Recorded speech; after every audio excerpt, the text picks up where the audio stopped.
Hi folks, welcome to the Prepared Homestead. This is Travis. Thank you all for stopping by to watch. Well, it's a little chilly today. Definitely. Got the wood stove fired up, of course, and feels nice when you're outside to come in and sit next to the wood stove for a little bit. Wind chill right now is about 27. I know that's not horrible, but it's pretty windy right now. You can't see it so much because I'm tucked into here in these woods, but it's definitely whipping out there. And we're supposed to hit 18, 19 tonight, which is a big change because I think we've only hit the freezing maybe one night so far this season. We've not even been much close to freezing. I mean, maybe some high 30s a few nights, and then all of a sudden taking a dip down that low. So it'll be a change for a lot of people. I've been talking for a long time about how part of what we are experiencing, yes, it's a great reset. It's a changing of the world, but it's also a changing of powers. And the whole world, the leadership, the elite, the ones that rule the world, the top dogs, they know it's coming. They want it to come. They're the ones pushing it. But they're still trying to figure out, I think, who's going to be the top dog. I'm not so sure that they've determined that yet. It's this way every time that there's a new world order, a changing of the guard. If you've read much into Ray Dalio, he's talked about it a lot, going back centuries. The Spaniards, the Dutch, the British, us. There's always a new power that rises that's kind of the world leader. And that's part of what's happening now. There's a couple of things going on. Part of it is determining who is going to lead this new world order. There is a new change, a change to digital, a change to just a complete different, radically different infrastructure of what we've always had. Even going back thousands of years, even though we've had some level of modern technology for the last 75, 80 years or so, what we're seeing now is a complete change of that. But then they're also trying to determine who's in charge, right? And right now it seems to be a battle between the United States staying in charge or the Chinese unseating us. And that's where the wars come in. That's where the wars come in. It's just seems like every week there's a new possibility of a new war. And for right now, most of those wars are all, they're proxy wars is what they are. They're not a war between the United States and China. They're either a war between two proxies, or the United States and a proxy, or China and a proxy. Actually, China's not really at war with anybody, so to speak. I mean, they fund things, yes. But like the talk of us in Venezuela, and maybe us in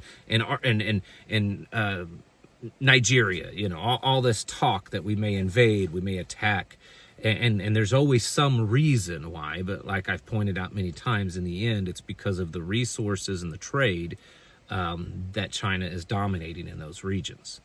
I want you to listen to this little audio clip. This is Pete Hegseth, the Secretary of Defense or Secretary of War, whatever you want to say, talking a little bit about what I'm saying.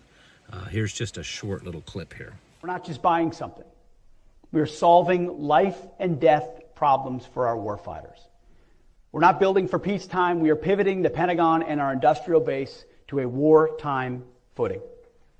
Building for victory should our adversaries FA. So he's saying that we're not building ourselves in a position of peace, which is strange enough because that's what this whole administration ran on, was no new wars. Remember, that it's the peace president, but yet we're being told by the head of the military that we're taking a war stance. He also went on in that speech to say that we are in a 1939 moment, indicating before World War II. And I know that there's still a lot of people out there, including that watch this channel, that are like, okay, we've heard that wars. We're not going to war. We're not going to war with China. We're not going to war.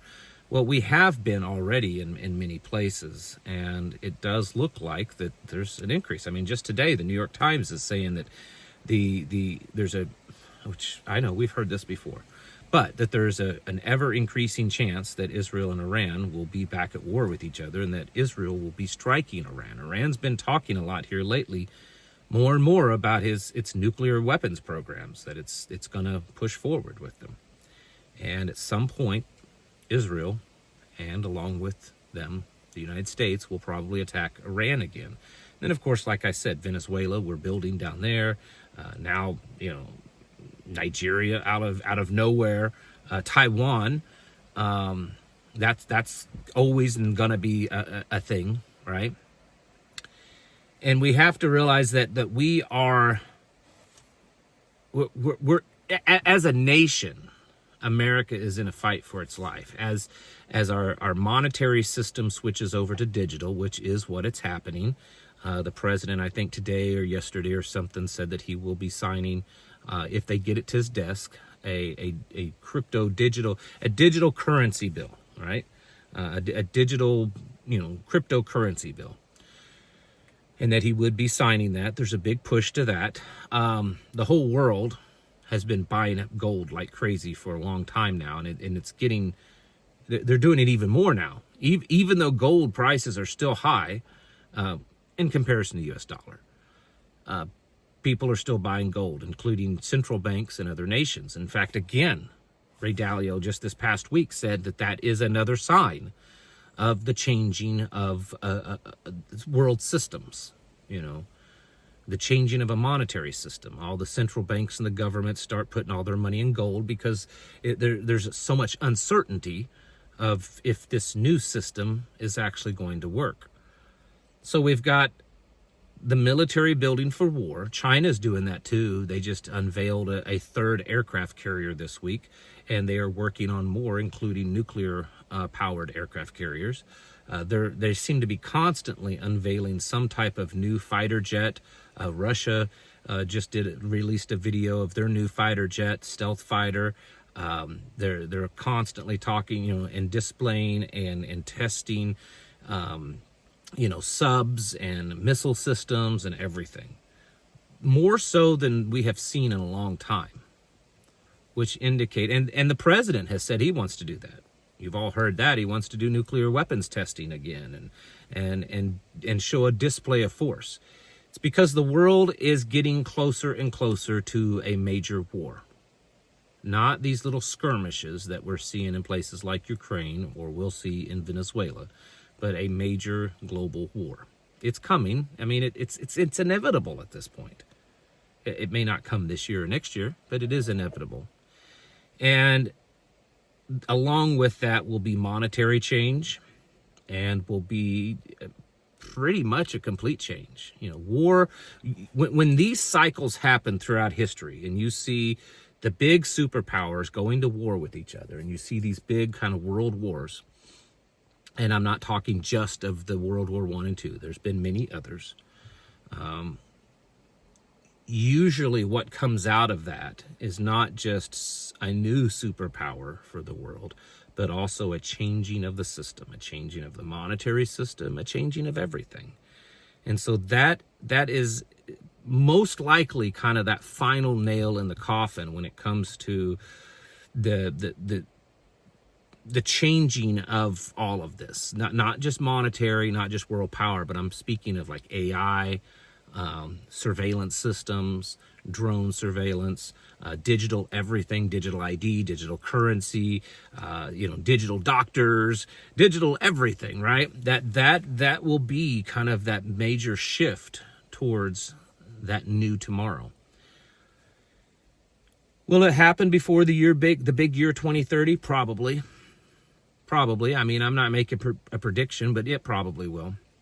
And I think we get a little burnout, because, we think it's going to happen. We know it's going to happen. We just don't know when it's going to happen.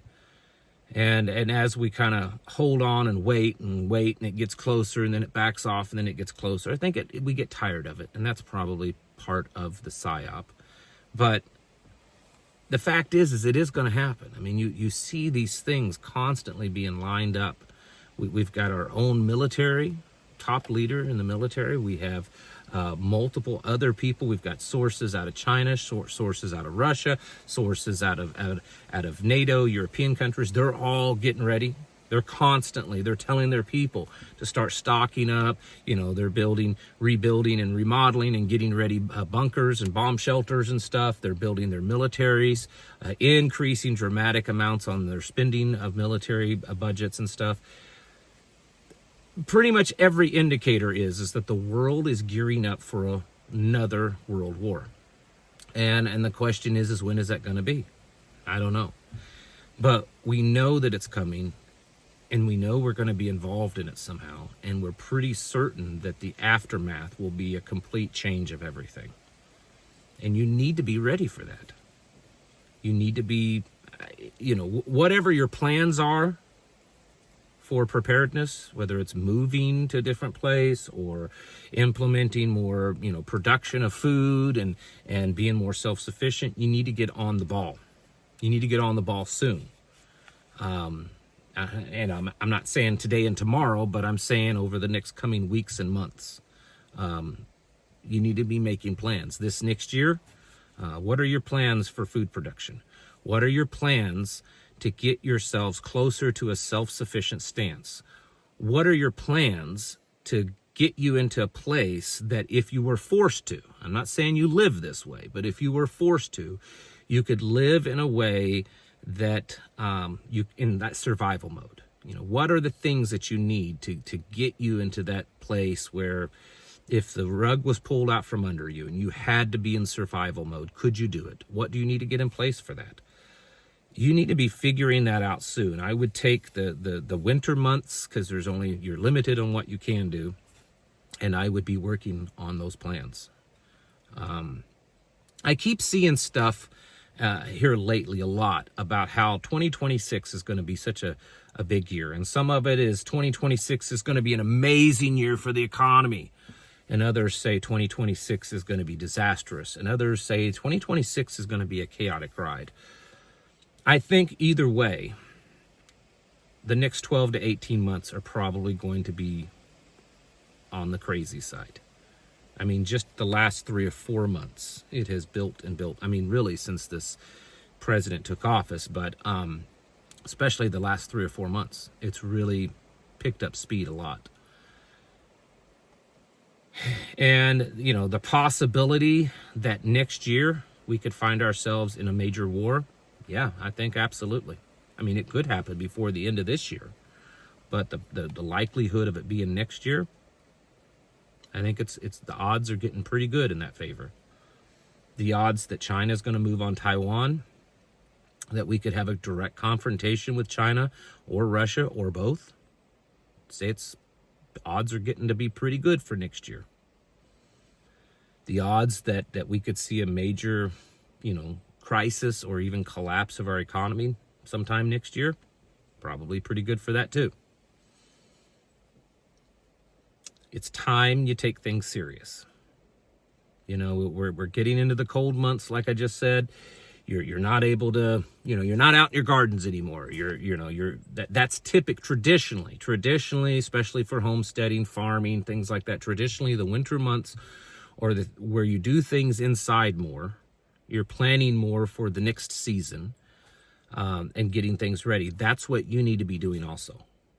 When you're spending more time inside because the cold and the snow is building up outside, you need to be taking that time to do some hard planning, talking with your spouse, talking with your children, figuring out, making some hard decisions maybe. What do you need to cut out of your life to attain these goals? Whatever it is, I suggest you start making moves on that. Because whether you want to believe it or not, whether you want to think that I'm crazy or that I'm this doomsday guy or that I don't know what I'm talking about, I don't care. listen to the people that are in charge. They're the ones saying this. It's not my words when they say that we're shifting to a war stance, that we're preparing for a 1939 moment of war, that we're switching over to digital, that the digital ID is already in place. It's just gradually being implemented across the states. All this stuff that, you know, that currencies will become digital, that, you know, stable coin and tokenizing everything. This is the stuff that they're saying already, folks. You know, believe it or not, that is what they're saying. And it's moving quite fast. And like I said, I suggest you start working really hard and serious on your plans, because next year may be a pretty wild one for us. Folks, you need to get your houses in order and be preparing yourselves mentally, physically, and especially spiritually. Thanks for watching. Catch you in the next video.